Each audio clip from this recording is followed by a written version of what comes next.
Welcome, paranormal enthusiasts, to this week's episode of We're Creepin It Reel, here on the Coast to Coast Entertainment Network, where everyone comes for their paranormal fix. Real people, real stories, in real time. So glad you could join us for some ghostly gab. I'm your host, Eleanor Wagner.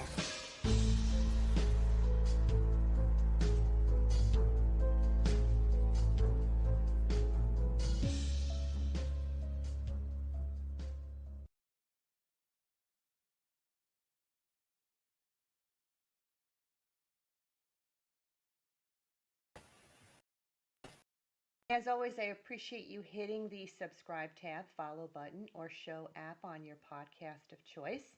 Everybody give a hello shout out to our coast to coast techie, Chris Mabry. He'll be working hard tonight to help us run smoothly. Got some great news. Coast to Coast Entertainment Network is now on Amazon. That's right, if you as a listener have this wonderful app, you can watch all Coast to Coast's live programming directly from the app, and you can even go back and watch previous episodes. If you don't already have the app, I suggest you go and get it. But wait until after tonight's show because you don't want to miss what I have in store for you. I'm so excited to introduce today's guest. He's the very first guest I have joining us all the way from over in the UK. Join me in welcoming Red Ridge X's paranormal investigator, John Williams. Welcome, John. Hiya. Hi, thank you. Hi. Thank you for staying awake to join us. Yeah. Um, I never questioned it, the time at the time, but No, neither did I. Well, for those of you tuning in, Red Ridge X started around 25 years ago as a scrapbook idea put together by John and his brother Philip. It went on to become a paranormal group, and they selected the name for the area where they live. The name of the village was Part Rouge due to the red clay, and Ridge after the old Saxon earthwork boundary line that runs through the area. Since the beginning, they've been under and overground in many locations, from Malta, Paris, and obviously throughout the UK. They've recorded legends and myths after speaking to local residents. They've researched history and made contact with witches' covens and prayer circles, and have made many friends from different faiths all over the world. You've provided us with a video on how it all got started. Why don't we let Chris run that for the audience first, and then we'll talk about it. yeah, definitely.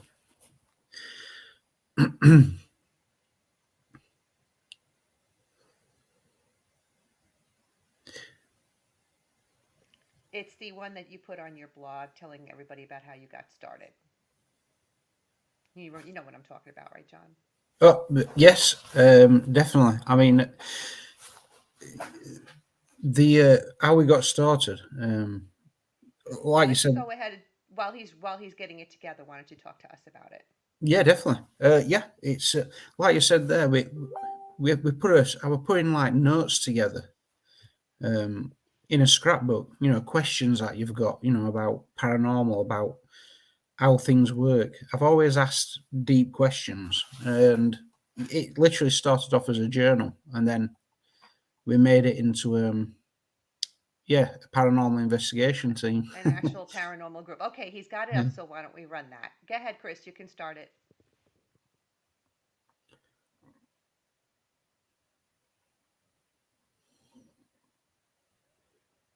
So, Red Ridge, we got it from Red, Rouge Marsh, and Ridge is from this ridge because as kids we used to play in here. As nans used to back onto this woods, isn't it? When we used to stay as nans, we used to play in these woods, and that's where it all began, really. And that's age 5, isn't it? So, yeah.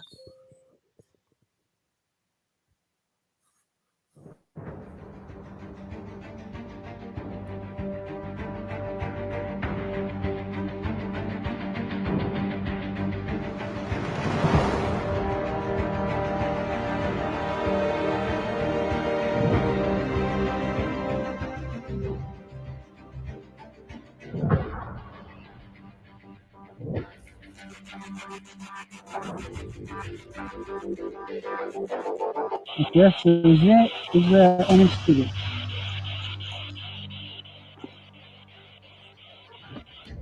Love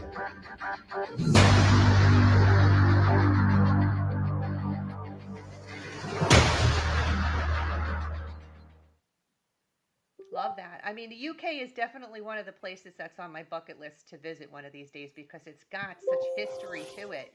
There's so much there that you don't even know where to begin. And you've lived there, and this journey has been going on for you now for 25 years. That's amazing. Yeah. I mean, that stone construction that were in that video, it were remains of a Mithras temple that the Romans brought over, and there's not much known about Mithra as a worship god, and there's not that many sites either. That's close to the boundary between England and Scotland, near Adrian's Wall, and that's where that temple is. We hiked out. We're quite lengthy hike to go and visit that temple. How long did it take you about the hike? Actually, I've just remembered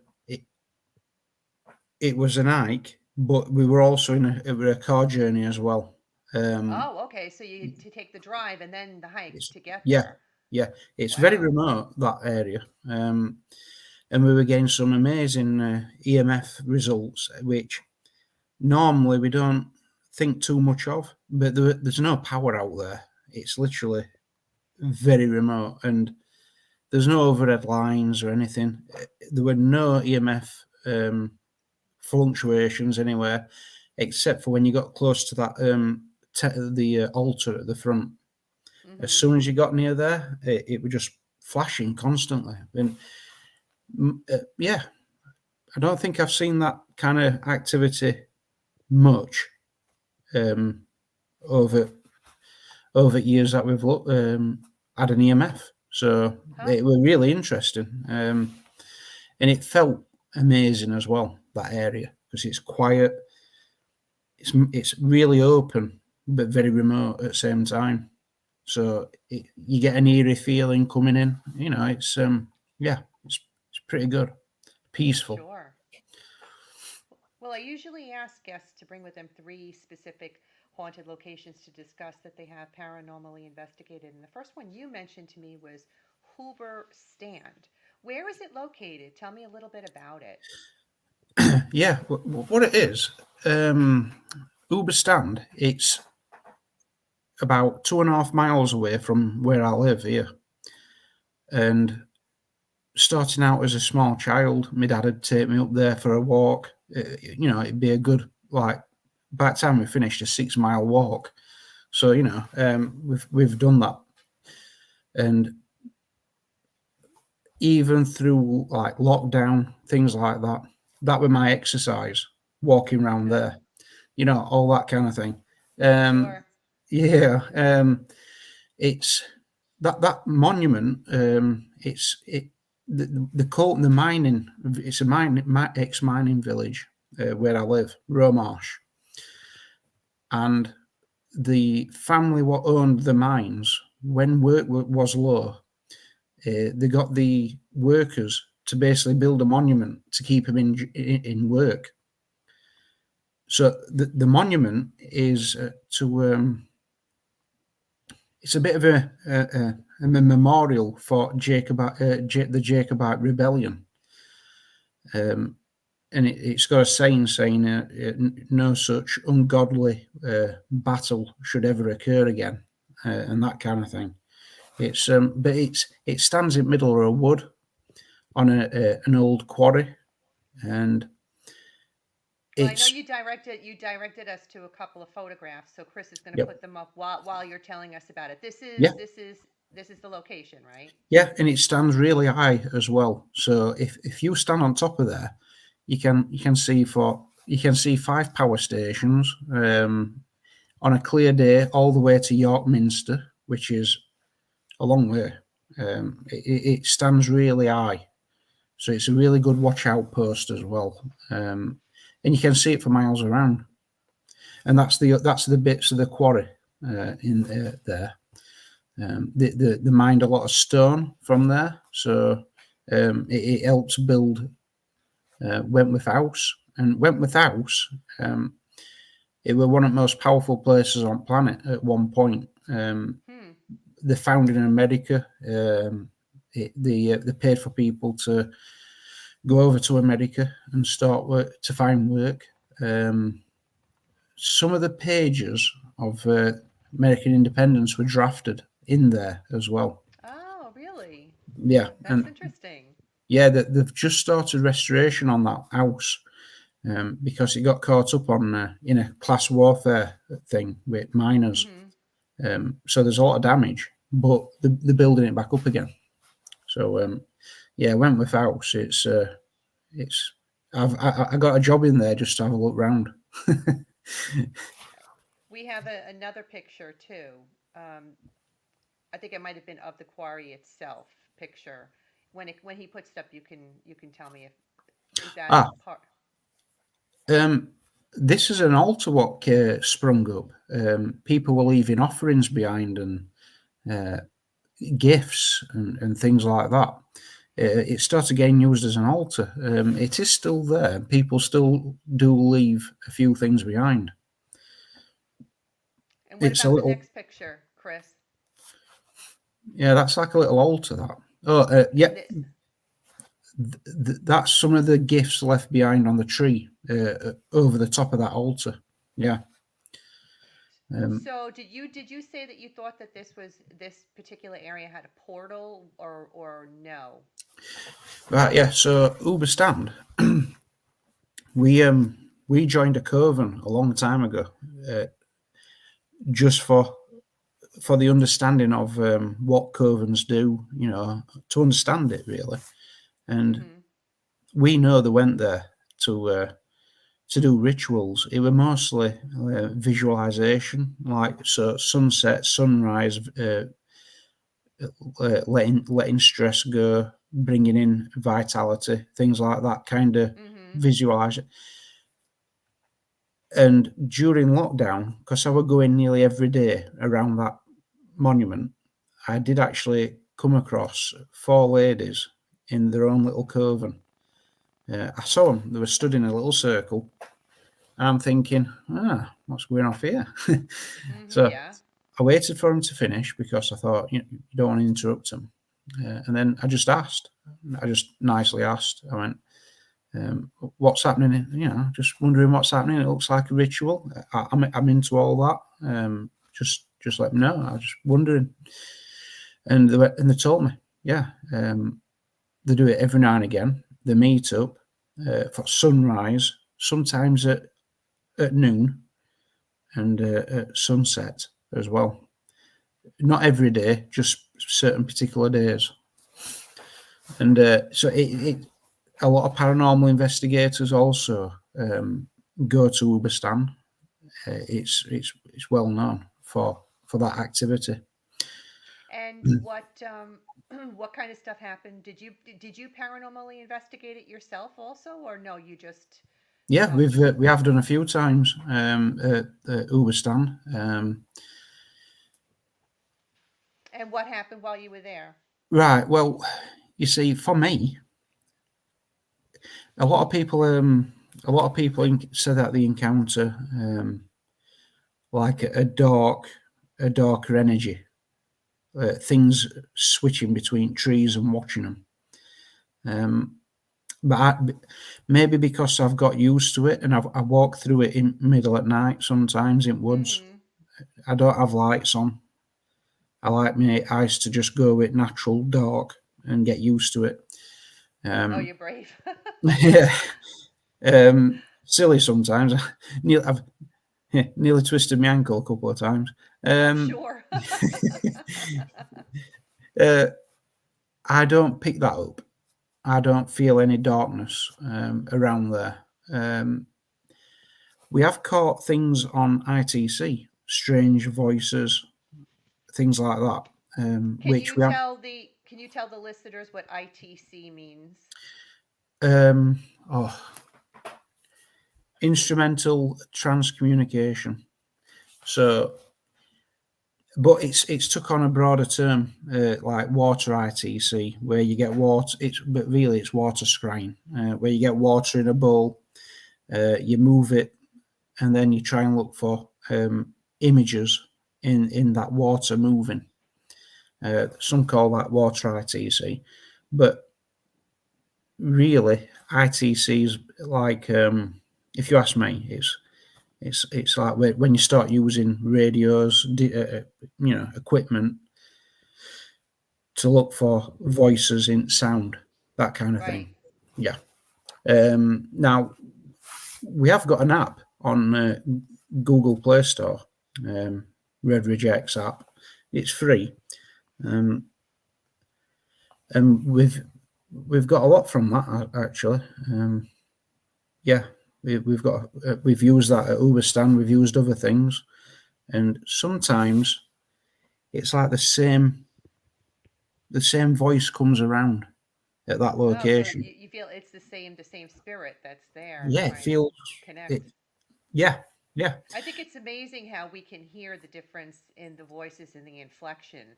And we've been on investigations in the past too, where we've gotten some EVPs and allowed the families whose homes we've been in to listen to it, and they recognize the voice of the um, person on the EVP as one of their like deceased loved ones, which is really really cool. When they're like, oh my goodness, that's so and yeah, so. So it kind of yeah, comes full circle, you know. yeah, and I'm sure that can also help as well, because if they recognise it, they won't be scared of it as well.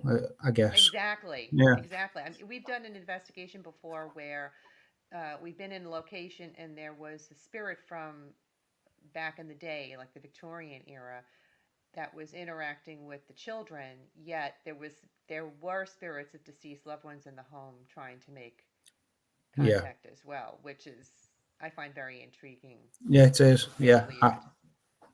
yeah. That's You pretty were good. you That. were you were gonna talk about Saint Mary's and the witch's leg. What is that about? Oh yeah. So I went on holiday to Norfolk. I'm with family, and I went, guys.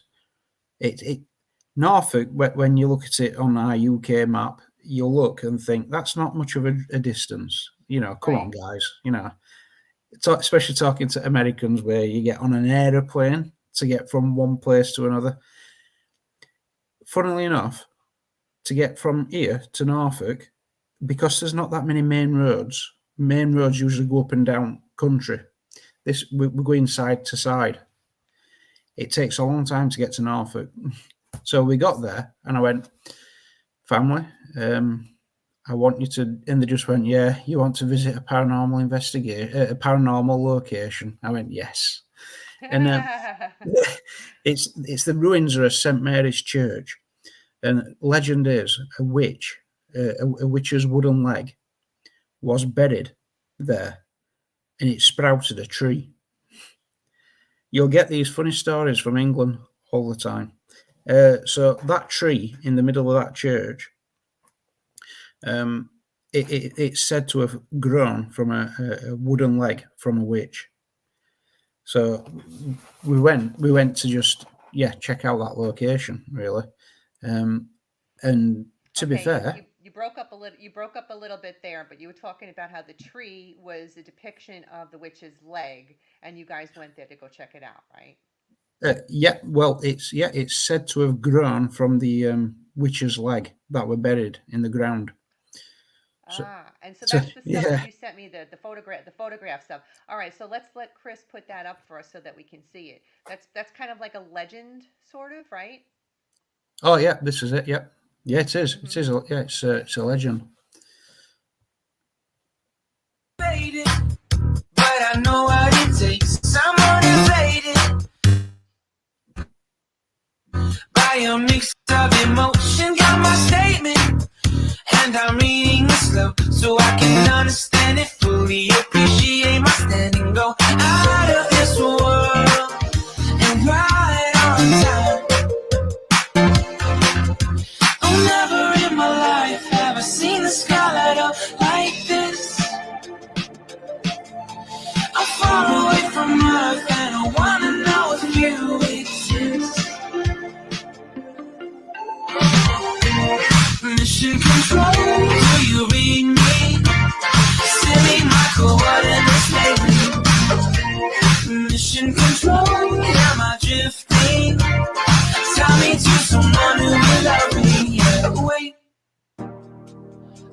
think I'll last a bit longer. Fine.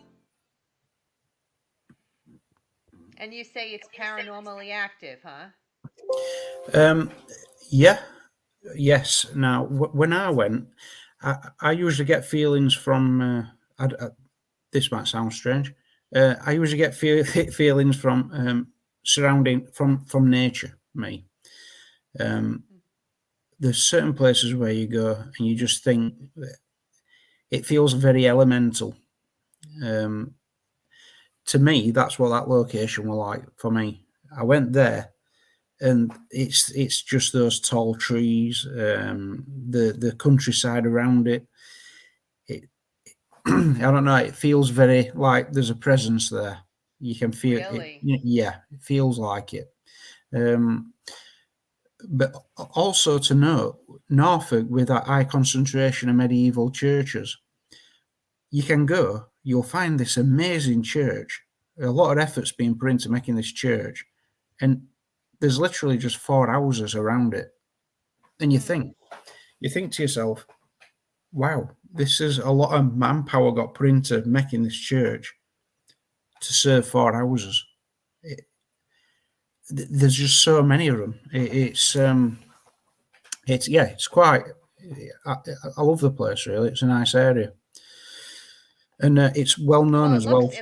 it looks beautiful. I mean, even just to go there for the hiking purpose of it all, you know Yeah, what I mean? But the paranormal activity part of it is just a plus, a bonus.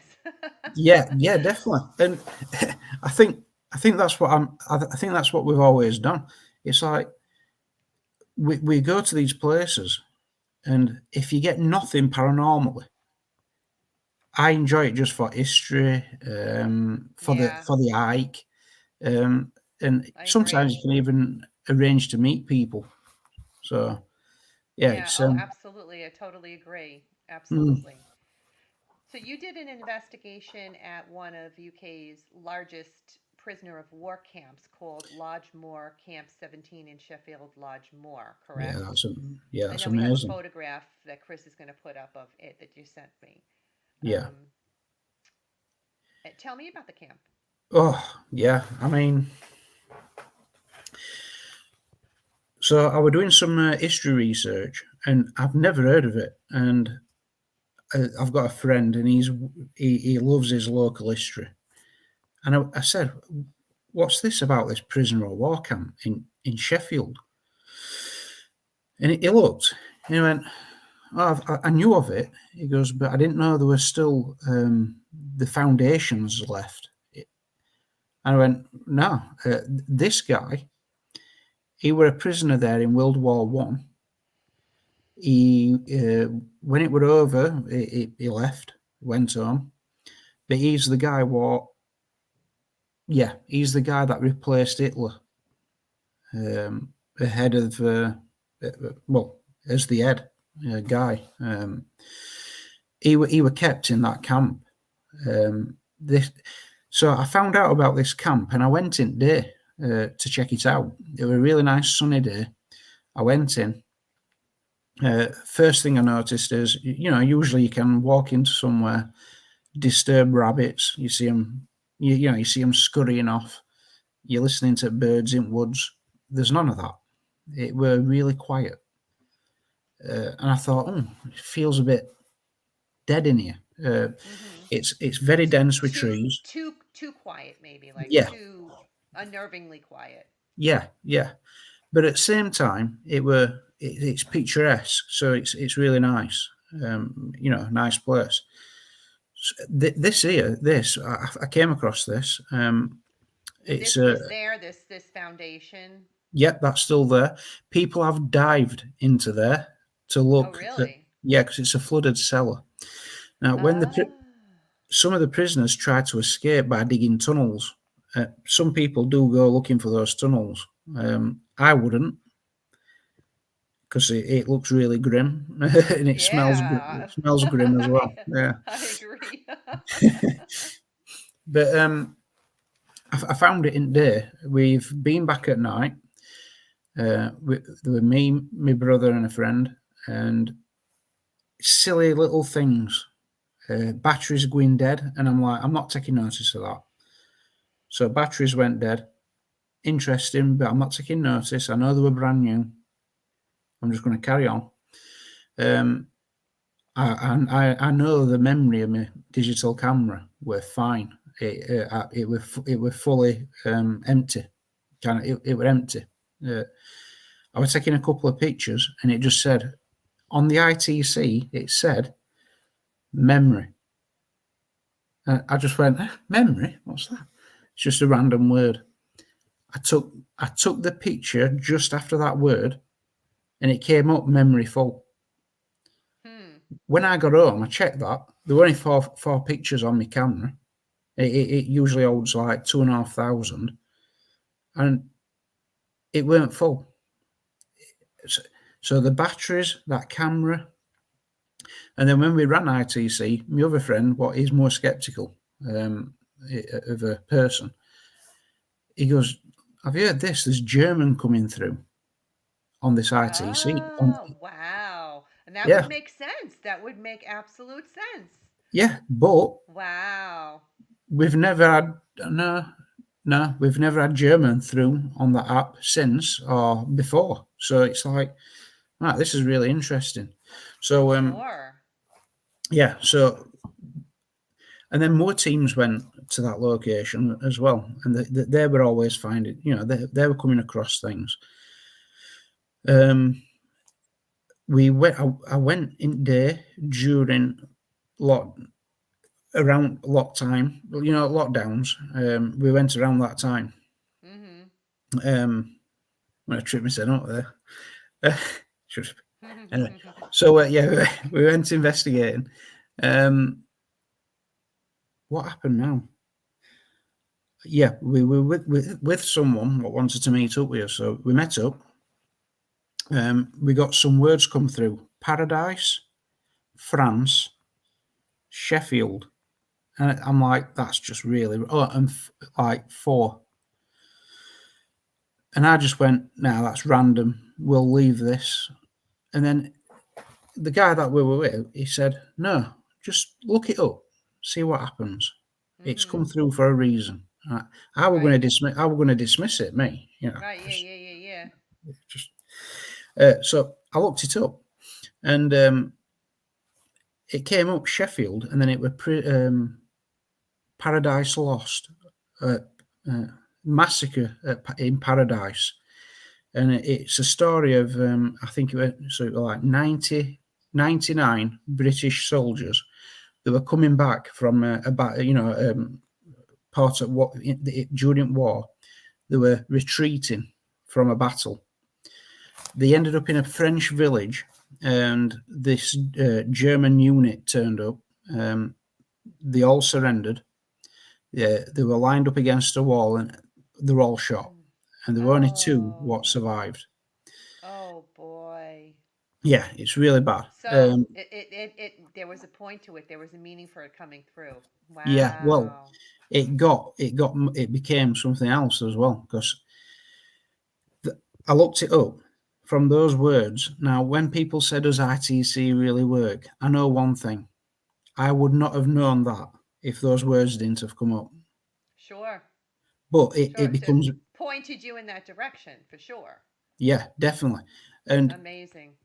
Yeah, and I looked it up a bit more, and to find out, the 2 survivors of that unit, when the war had finished, they went looking for the guy what told them to shoot them all, the German. They found him in Lodgemore camp, where we were investigating. They found him there. He was took back to Hamburg, and he were executed for war crimes. But I'm like, the probability... Justice. Yeah. But before going there, the guy what makes made us app for Redridge, I was testing it, and I kept getting captain all the time. Right. And I sent it to him saying, is this an error? He went, no, there's no reason at all for that to be happening. I hadn't had it since. It stopped when I went to that prisoner of war camp. And then I found out the I think it was the leader of that British unit. He was nicknamed the Captain. So much stitched together just because of that visit. Those pieces of the puzzle, you fit it all together to figure it out. I love when that Yeah. happens. Yeah, that's great. But also as well, though, I mean,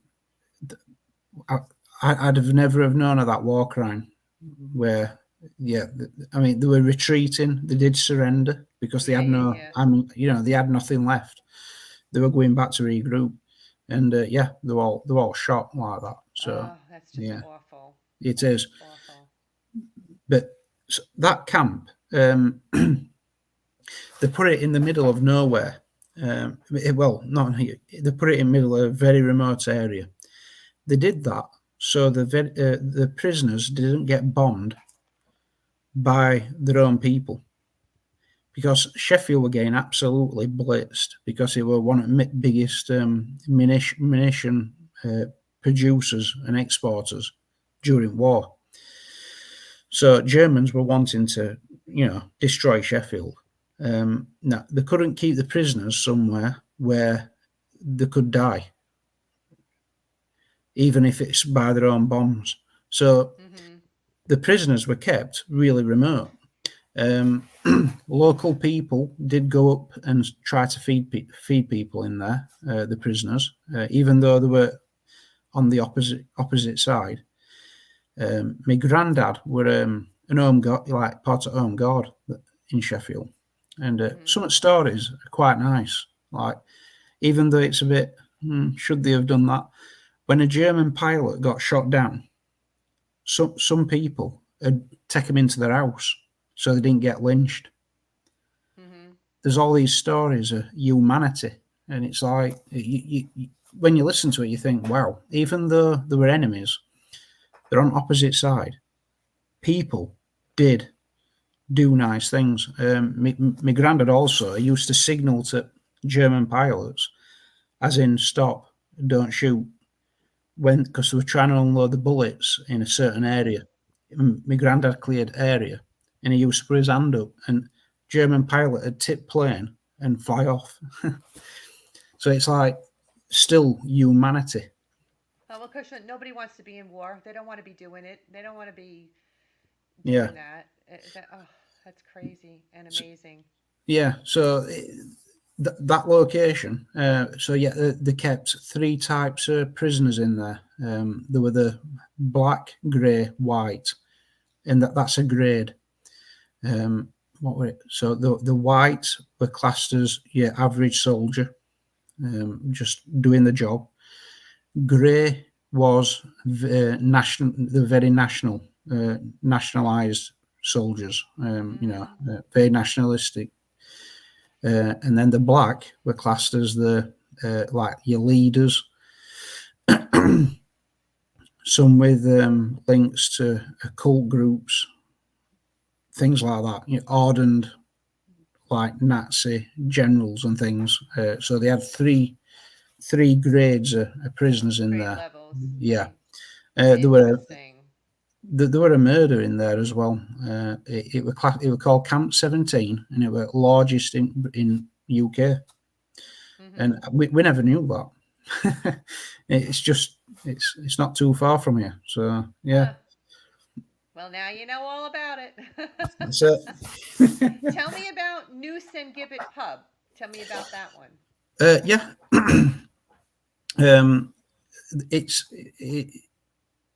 That's in an area where so this didn't happen at the pub. It happened further up the road. But the pub's there as a visual to it. In that area, there were a criminal. He was put in a cage and he was stuck on top of a post for everyone to see. So he died in that cage, and then they left his body there to rot. And that was to show everyone. This is what around. What was the time frame of this? Around when? I might get that. Yeah, I might get that wrong. I forgot the date. Might have been 18th century. Okay. something like that. Mm-hmm. But they left that body up there in a cage, that the noose and gibbet section, Mm-hmm. as a visual to everyone, saying, "Look, if you're going to do something wrong, you could end up like this guy." Right. Right. Yeah, and then over time,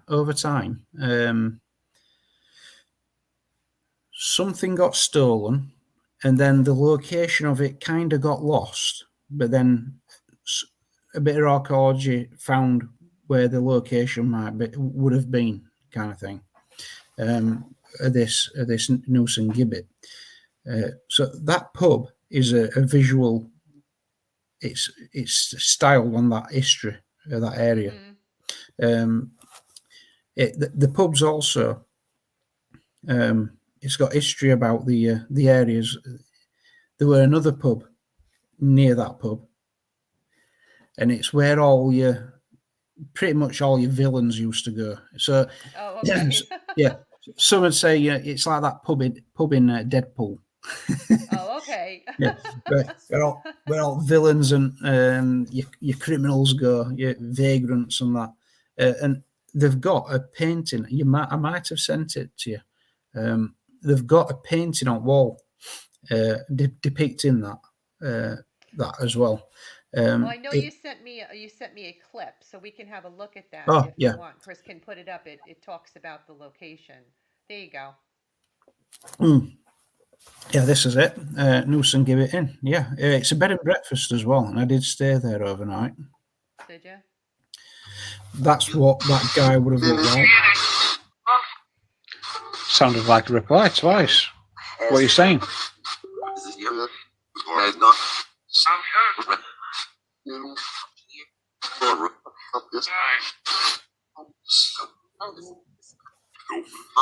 Oh, I like that. If so, have you got a message?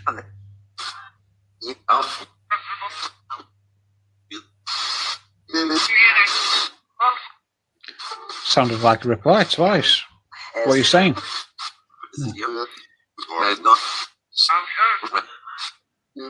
In the background, you can hear a whispering voice. That wasn't there. So, if so, have you got a message? It's like a woman's voice. It comes in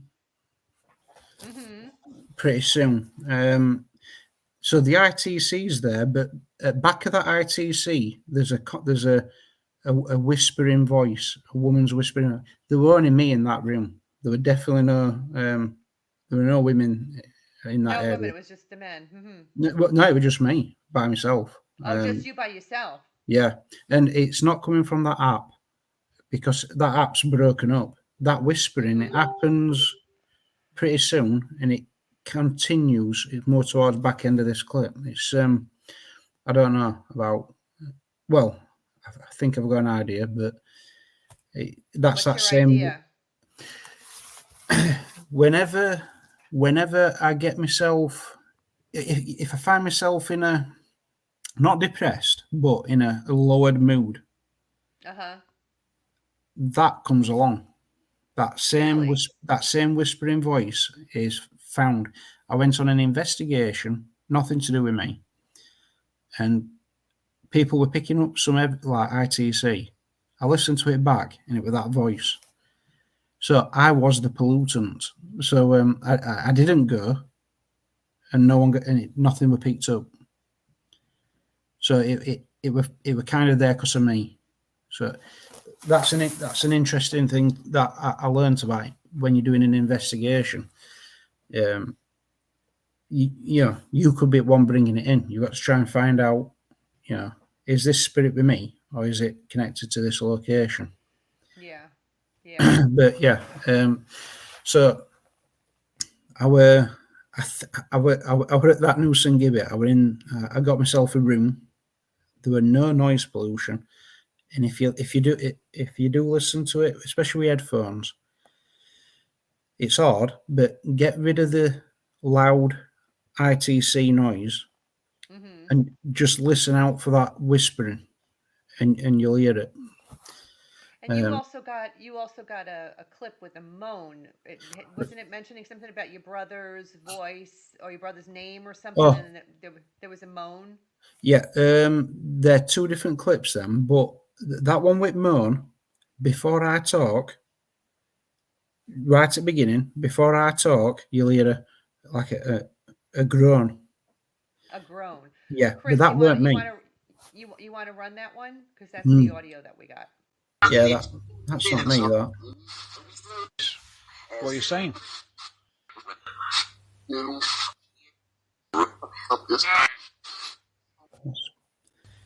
That's a different one. That one, but that's that woman's voice again. Oh, that's When the you, woman's voice. if you play that again, if you can just hear it at the beginning, it's like a. Okay. What are you saying? Yeah.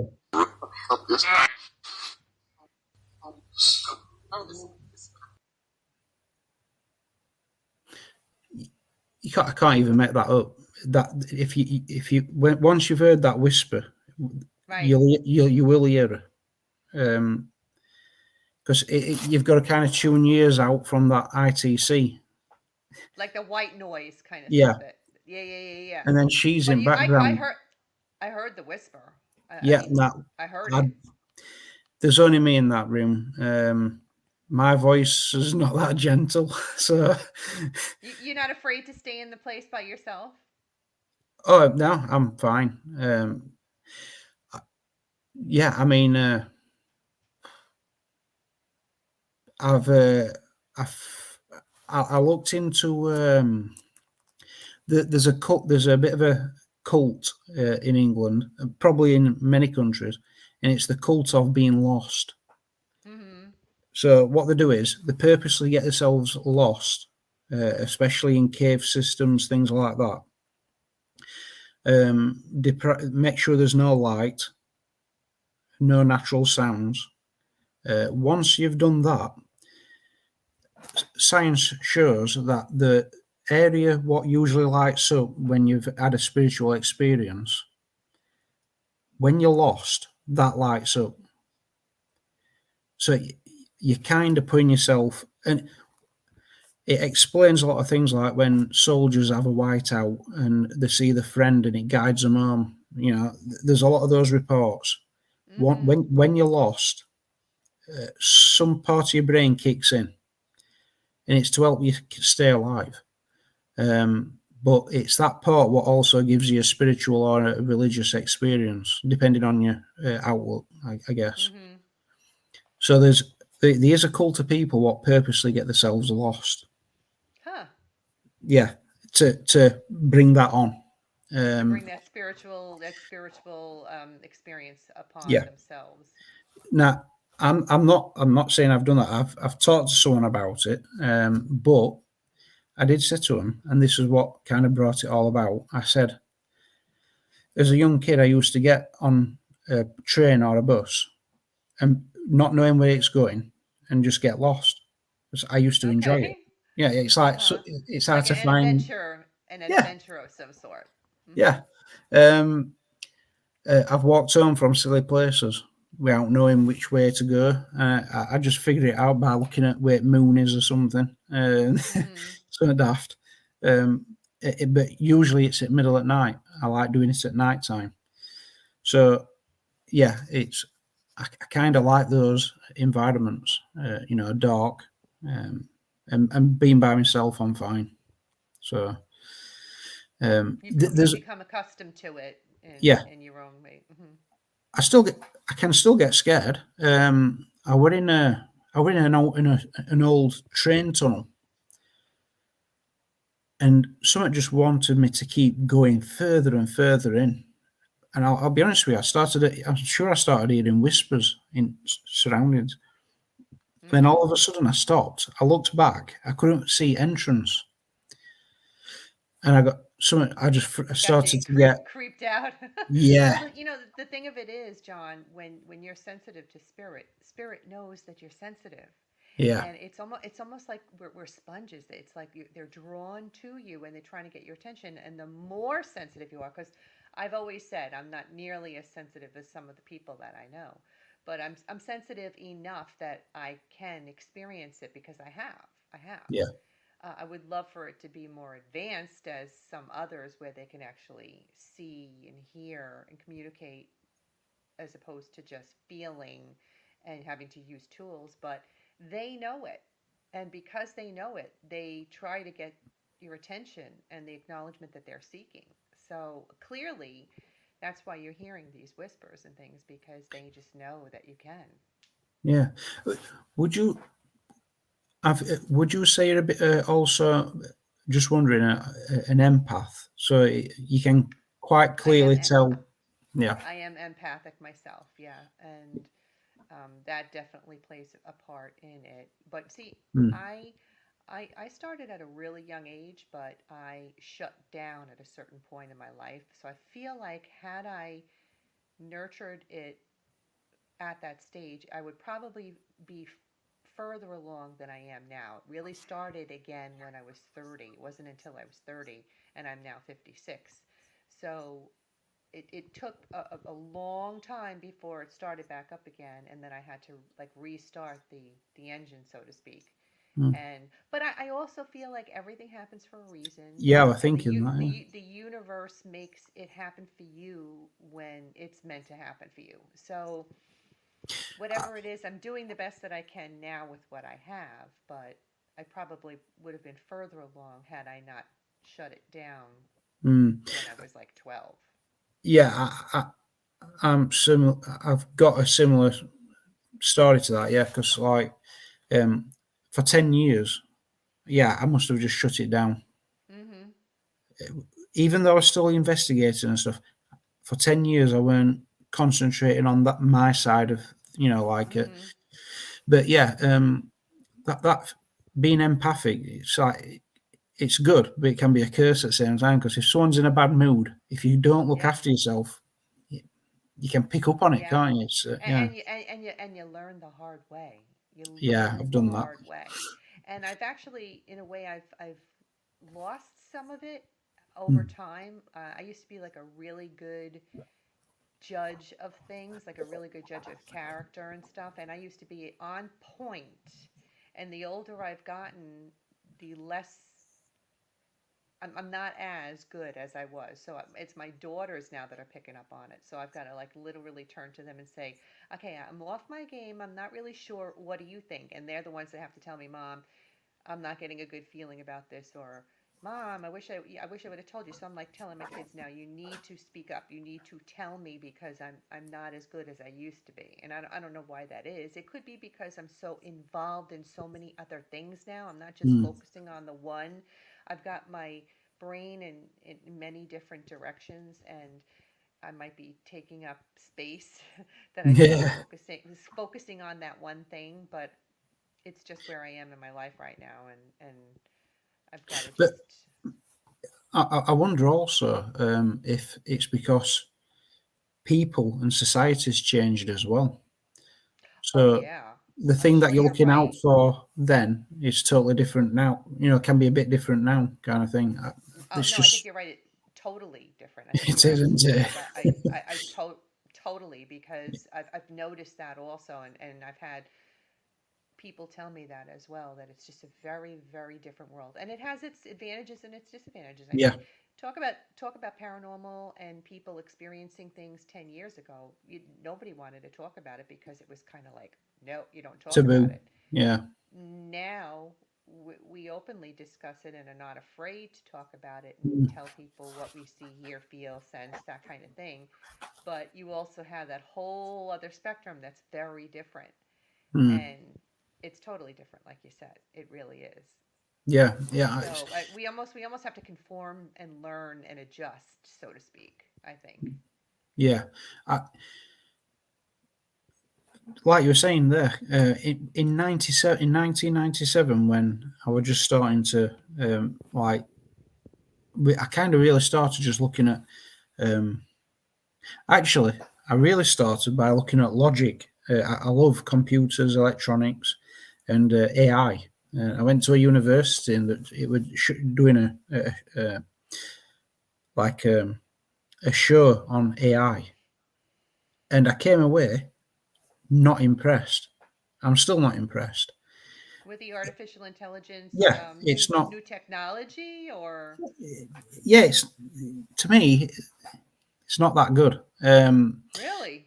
Yeah, technology is good, but this AI, I went. I don't know. I was probably expecting, wow, amazing. To woo you? Yeah, and I came away thinking it's not as good as a human. It's Hmm. it's not human, and that's the reason why I started looking into different faiths, religions, and I've looked into all those kind of things because I found that's where humans are really different. I don't think AI would make. I don't think they would come. I don't think they make up a religion as such. I don't. You know, they make Mm-hmm. protocols and handshaking protocols, things like that. But faiths, it's a very human thing, and some things that we do. Some a lot of crazy things humans do. AI wouldn't. So I kind of started looking at, why. Um, so I was reading up about different religions, how they work, and things like that. And I still do, if I, whenever I can, really. So what's on your list of things to do in the next 6 months with Red Ridge? Like what's on your agenda? What's your next goal? Right. Due to events in the last couple of years, what we're looking at is when people always say, "Oh, there's a spiritual war between good versus bad, and dark and light, things like this."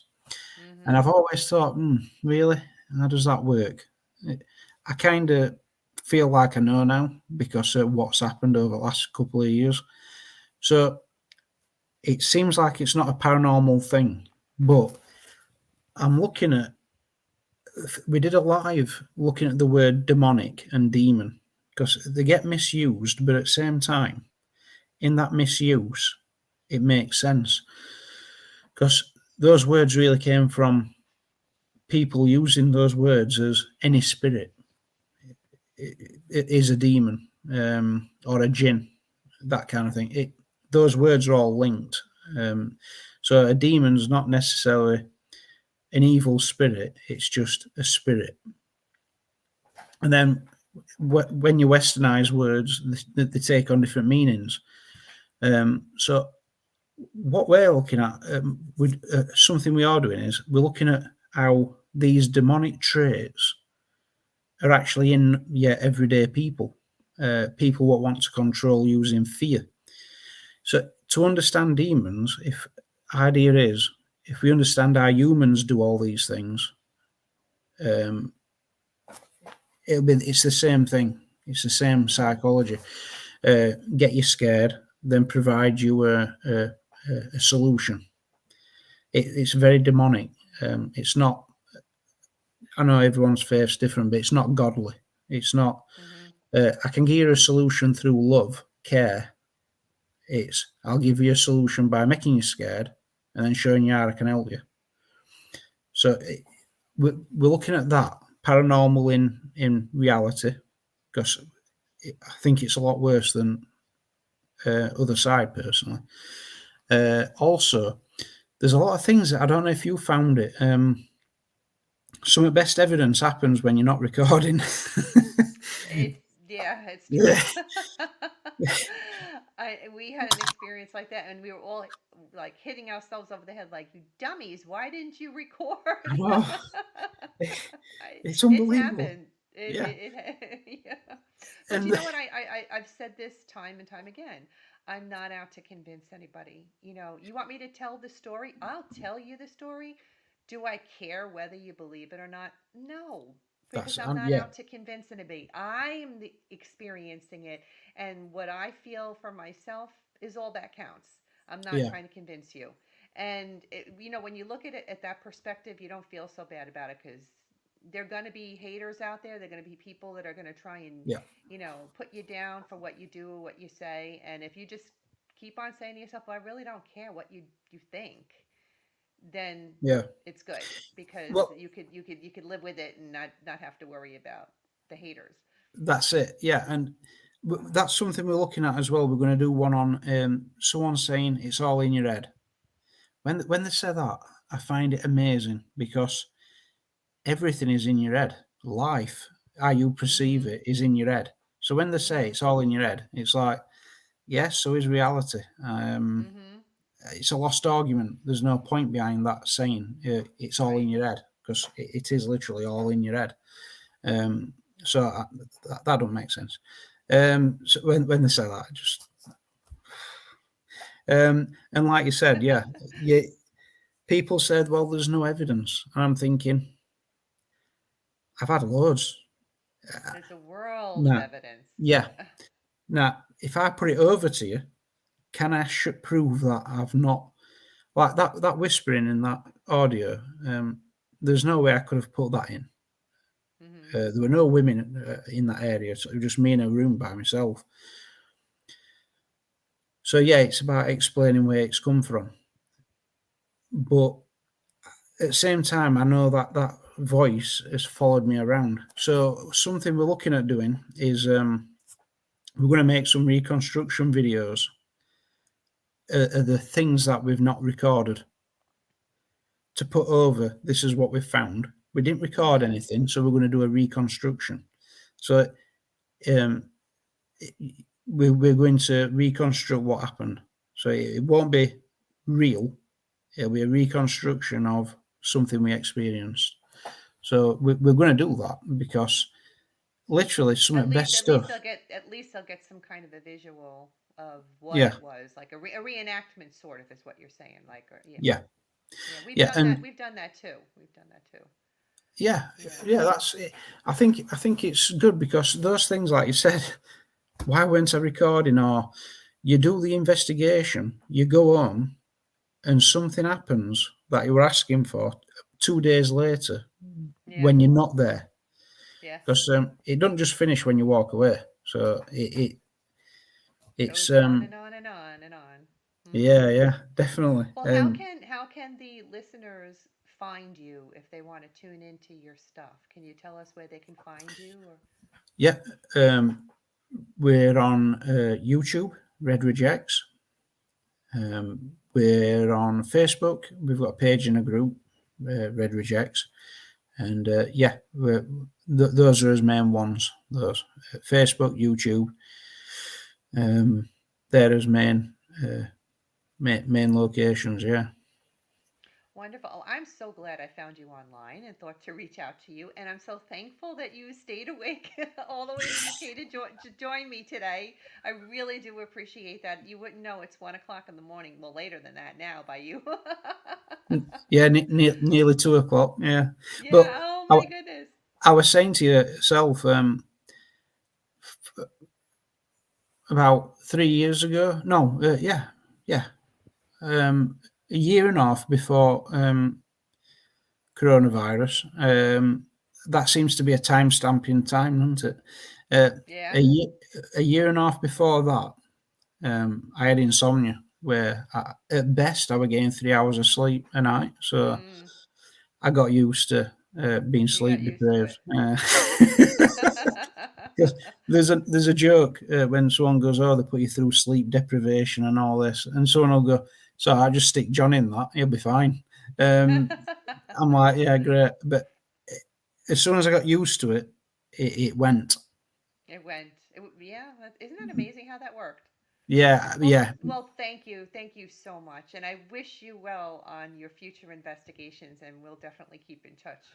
You too, and also thank you for having me on. I've done live chats on our page before, but this is first one I've ever done this way around, where I've been See asked that? There's questions. there's a Yeah, there's a there's a first time for everything. exactly. Yeah, and Thank you, thank you. yeah, it'd be great to come back on as well if you don't mind. That'll I be would good. love it. Yeah, Absolutely. definitely. And thank And you, Techie Chris, too. I yeah, couldn't do thank it you. without you. Definitely. And yeah, I wish you best as well. Thank you so much. I appreciate that. Definitely. Listeners, if you like listening to this week's episode and you're into all things paranormal, check out my other show, Eleanor Wagner's Strange and Scary World podcast out of the Paranormal UK radio network, which is available wherever you get your podcasts. And if any of you are interested in reading any of my books, you can find the links to them on my website, authoreleanorwagner.com. I write about the history of the town and location, add the paranormal story to the mix, and finish it all off with photos and evidence. And if you're looking for something unique, this Petite Atella is a 33-card system based on the 18th century Piquet deck. Offered in collaboration with Rose Moon Grotto, this is a self-published oracle deck featuring antique playing card art with cards that have multiple meanings depending on the positions and pairing. Much information can be obtained from a relatively small amount of cards. They come packaged in white tuck boxes. Electronic meanings and instructions will be provided after the purchase, and they sell for $34.95. Anyone interested in purchasing a set of the cards can email me at authoreleanorwagner@gmail.com to place your order. Viewers, tune in on Thursday, November 10th, when I will be interviewing paranormal investigators Elise Adams and James Jones from Bozeman Paranormal Society at 8 p.m. Eastern Standard Time. Good night, everyone. I hope you've enjoyed this little journey down my own personal nightmare alley.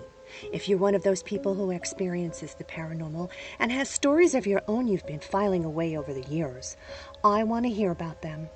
And if you're a part of a paranormal investigative team, even better. I'd love to have you on my show. Got a questionable photo? Send it in. Would love to have an open discussion here amongst the professionals. Reach out to me at authoreleanorwagner@gmail.com. Enjoy our soundtrack music, Headless Horseman by Alexander Nakarada, promoted by freestockmusic.com. And remember, no ghost story is better than a real-life ghost story. Until we meet again, make sure you're creeping it real.